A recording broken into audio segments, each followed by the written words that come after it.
that he needs The to thing be? about Justice, he really cares. He understands the big picture. He's very committed as a young man and a professional to improve at his craft. It's very unique for a young player.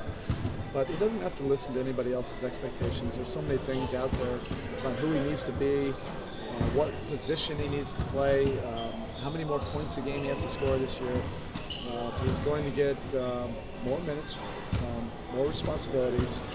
I want him to embrace that and live up to anything that's coming from the outside. Did it shock you that last year you never really seemed to go through, at least not openly, he's 19 and in this environment moment, and he never really seemed to have that growing pain? He concentrated on the things that don't get infected by that at all. He's very strong in the mind, so he's not going to listen to those kind of things where people say you should be feeling this. And he focused on being a winning player, defending player, filling the gaps player, utility, whatever we needed for him offensively, with a clear mind. And that's the way most pros should play the game.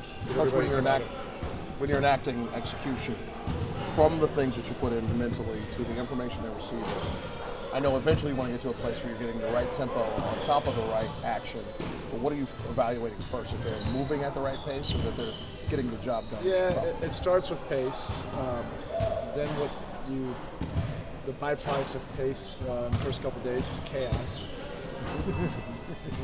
So then you really have to dial in your spacing, and then you have to start understanding what we're looking for.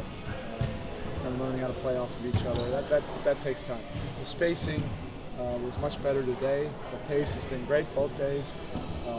At times it's gotten a little crazy, and I expect that. We'll clean that up. But I don't want to take the foot off the pedal yet. With the loss of Chris Bosh, how do you guys ultimately plan to sort of replace him? Is it looking for one guy in the starting lineup good, or do you think this will be, sort of I'm not sure. Right now, man, you can't replace a talent. Somebody is a Hall of Fame.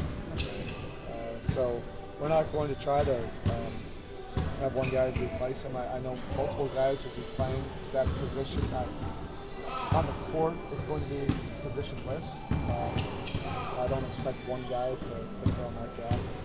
And I'm also going to be open to it. I'm still in observation, evaluation stage right now. But do you think it could be a thing where maybe you guys are small one night, big another night? I don't know. I wouldn't necessarily lean toward doing that. I am open-minded to that. I don't want to necessarily change the starting lineup based on it. When you have two guys you've lost, like Dwayne and Chris, those are two huge holes. I mean, is committee the only way to go on that, or are you hoping as a coach that one guy definitively steps up and said, "I'm the man"? No, I think that gets you in trouble. Okay. I think guys will be able to step up with more opportunities. But I think what we all have to guard against is trying to be who we were and replace and put guys in previous spots.